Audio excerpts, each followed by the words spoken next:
नमस्कार दोस्तों, मैं एडवोकेट दीपशिका लीगल अवेयरनेस के एक और वीडियो में आपका स्वागत करती हूँ। आज मैं बात करूंगी बैंक अगर सेटलमेंट ना करे तो आप क्या कर सकते हैं। क्योंकि कई बार ऐसा देखा गया है कि आप बैंक से सेटलमेंट को लेकर के या फिर एनबीएफसी कंपनीज जो हैं उनसे सेटलमेंट को लेकर के आप बात करते हैं अपने लोन की, तो बैंक या फिर एनबीएफसी कंपनी उसको या तो इग्नोर करती है या फिर साफ साफ सेटलमेंट करने के लिए मना कर देती है। तो अगर वो इग्नोर करेगी या मना कर देगी तो ऐसे में फिर सेटलमेंट हो तो हो कैसे। तो सबसे ज्यादा प्रॉब्लम जो यही आती है कि बैंक मना कर देता है और आप ये सोचते हैं कि अब सेटलमेंट होगा तो होगा कैसे। तो यही सब जानने के लिए वीडियो के अंत तक बने रहें और अगर मेरे द्वारा दी गई जानकारी आपको अच्छी लगती हो तो वीडियो को लाइक जरूर करें और अगर चैनल पे नए हैं तो चैनल को सब्सक्राइब जरूर करें। तो चलिए स्टार्ट करते हैं कि जैसे कि आप जब लोन लेते हैं, आप चाहे वो कोई भी पर्सनल लोन ले रहे हो चाहे वो कोई एजुकेशन लोन ले रहे हो, तो जब आप लोन लेते हैं उस टाइम पे आपकी जो फाइनेंशियल सिचुएशन होती है वो बहुत अच्छी होती है और बैंक और एनबीएफसी कंपनीज आपको खुद ऑफर करती है कि आप लोन लें। आपको कितने अच्छे अच्छे ऑफर्स देती है कि आप वो लोन लेने पे मजबूर हो जाते हैं या फिर कई बार कुछ ऐसी जरूरतें होती है जिनके चलते आपको लोन लेना पड़ता है। तो जब अच्छे ऑफर्स मिलने के चलते आप लोन लेते हैं या फिर जिस समय आपको ज़रूरत होती है आप लोन लेते हैं और बैंक आपको लोन प्रोवाइड करा देता है, उस टाइम पे वो आपको इतने अच्छे से ट्रीट करता है। बट जब आप किसी भी प्रॉब्लम में फंस जाते हैं या उस टाइम आपकी फाइनेंशियल सिचुएशन इतनी अच्छी होती है कि बैंक आपसे इतने अच्छे से बात करता है, बट जब आप लोन लेने के बाद किसी भी वजह से आपकी फाइनेंशियल सिचुएशन खराब हो जाए या फिर कोई ऐसी इमरजेंसी आ जाए जिसके चलते आप जो लोन की ईएमआई है वो नहीं भर पाते हैं और डिफॉल्ट कर जाते हैं और आपके पास कोई ऑप्शन नहीं होता कि आप क्या करें। अगर ईएमआई आप पे करते हैं तो कहीं ना कहीं आप घर की जो डेली बेसिक नीड्स हैं उनको भी पूरा नहीं कर पाते हैं। अब ऐसे में प्रॉब्लम ये आ जाती है कि अगर आप ईएमआई नहीं देते हैं तो यहाँ बैंक आपके ऊपर डंडा लेके खड़ा हो जाता है कि अगर आपने ईएमआई नहीं दी तो हम आपके ऊपर ये एक्शन लेंगे, अगर आपने नहीं दी तो आप जल्दी करो। या फिर आपके पास रिकवरी एजेंट्स के कॉल्स पे कॉल आते हैं, दिन में 50-100 कॉल्स आकर के आपको फोन कर करके जो रिकवरी एजेंट्स है कॉल पे परेशान करते हैं या फिर रिकवरी एजेंट आपके घर पे विजिट करेंगे उसकी धमकी देते हैं। अब आप इतना हैरास और परेशान हो जाते हो तो आपको लगता है कि मैं कैसे भी करके इस सिचुएशन से निकल जाऊं, बस कि भाई मेरे को क्या करना चाहिए। तो आपको एक ही रास्ता समझ में आता है कि क्यों ना मैं लोन का सेटलमेंट कर लूं और सेटलमेंट करके मैं इस प्रॉब्लम से छुटकारा पा लूं।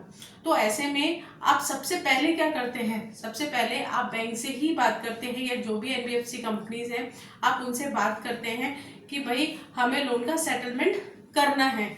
लेकिन बैंक जो है वो उस टाइम आपको ना तो सुनती है और अगर सुनती भी है तो सेटलमेंट करने के लिए मना कर देती है। अब आप सोचते हैं कि सेटलमेंट भी नहीं हो रहा है तो ये प्रॉब्लम तो एज इट इज बनी रहेगी। अब खत्म हो कैसे, क्योंकि अगर आप ईएमआई डिफॉल्ट करते हैं तो बैंक तो अपना जो लीगल एक्शन है आपके पास डिमांड नोटिस भेजती है, रिकॉल नोटिस भेजेगी, वो तो अपना लीगल एक्शन शुरू करती है। बट आप इन नोटिस से भी परेशान हो जाते हैं, रिकवरी एजेंट्स की हैरासमेंट से परेशान हो जाते हैं। कई बार तो देखा गया है कि जो रिकवरी एजेंट्स हैं वो घर पे आके इस तरीके से डराते धमकाते हैं आपको, कई बार मारपीट करने पे भी उतारू हो जाते हैं। तो ऐसे में फैमिली भी इतनी डिस्टर्ब होती है, आपके ऊपर एक मेंटली प्रेशर अलग से होता है कि भाई ये इस मेंटली प्रेशर से मैं निकलूं तो निकलूं कैसे। तो आप जब बैंक से सेटलमेंट के लिए बात करते हैं और वो अगर आपको मना कर देती है तो आप उस टाइम पे सोचते हैं कि कहीं से कोई ऐसा सॉल्यूशन मिल जाए कि मेरा सेटलमेंट हो जाए। तो आज मैं बात करूंगी कि अगर आपको सेटलमेंट करना है तो कैसे करें और अगर सेटलमेंट करें तो किस टाइम पे करें, क्योंकि कई बार आप लोग सेटलमेंट को लेकर के बहुत जल्दबाजी कर देते हैं और जब सेटलमेंट के लिए बात करने जाते हैं तो आपका सेटलमेंट होता नहीं है और आप निराश होकर के वापस लौट आते हैं। तो आज मैं यही बताऊंगी कि जब आप बैंक के पास जाते हैं तो सेटलमेंट के लिए आपको कैसे बैंक के पास जाना है, कब जाना है।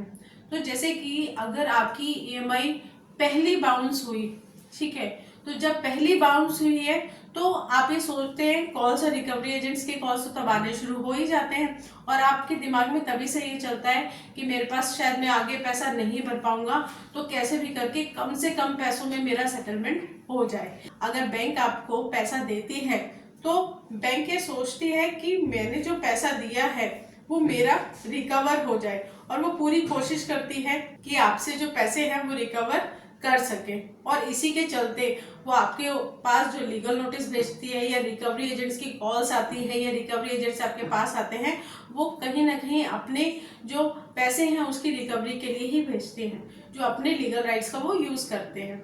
बट अब मान लीजिए कि आपके पास अचानक से किसी भी तरह से फाइनेंशियल ऐसी सिचुएशन आ गई कि आप अपनी ईएमआई नहीं भर पा रहे हैं और आपके कोई ऐसा मेडिकल खर्चा आ गया हो या घर में कोई ऐसी ट्रेजेडी हो गई हो, कोई भी हो जिसके चलते आप अब लोन की ईएमआई फ्यूचर में नहीं भर पाएंगे।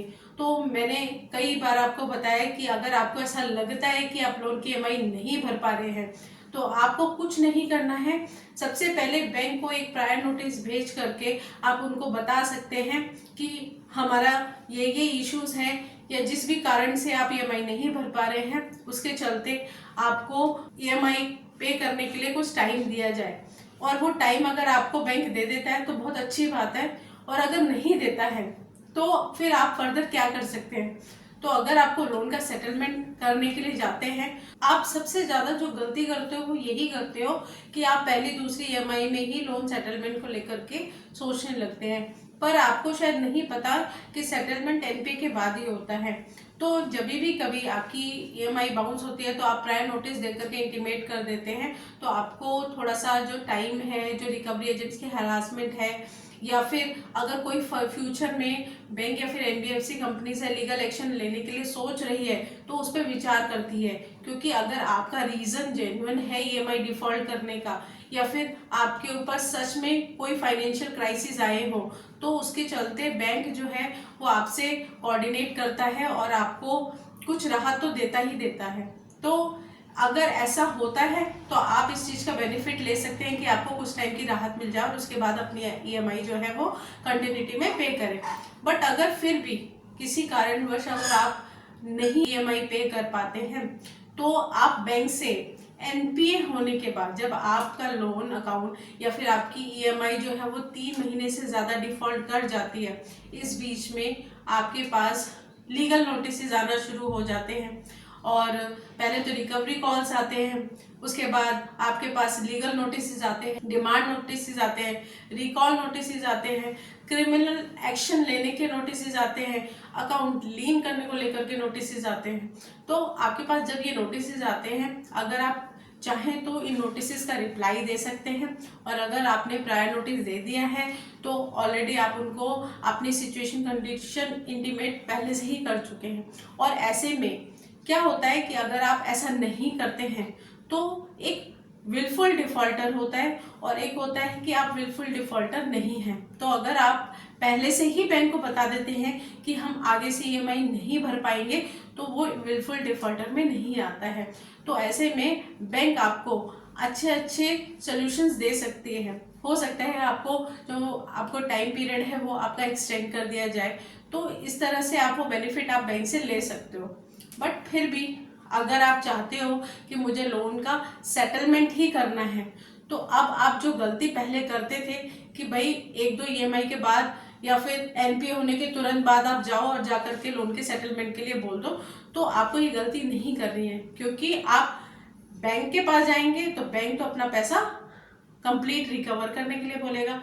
क्योंकि कई बार आपने भी देखा होगा कि अगर आप एनपीए के बाद भी बैंक से सेटलमेंट के लिए बात करते हैं तो बैंक आपको 60-70% पे करने के लिए बोलता है, आपको कहता है कि 60-70% पे कर दो।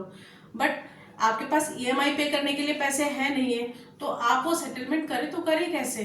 क्योंकि अगर आपके पास पैसा होता तो आप ईएमआई ही पे कर देते, क्योंकि जो सेटलमेंट अमाउंट होता है वो थोड़ा सा ज़्यादा होता है। तो ऐसे में अगर पैसे नहीं हैं तो जो भी इश्यूज हैं उसके चलते आप नहीं पे कर सकते हैं, तो आप थोड़ा सा समय लें। आप 3 महीने के बाद आपके पास 4-5-6 महीने होते हैं, उस टाइम पे आप बैंक से बात कर सकते हैं। तो उसमें क्या होता है कि आपको बैंक के द्वारा ऑफर मिल सकता है।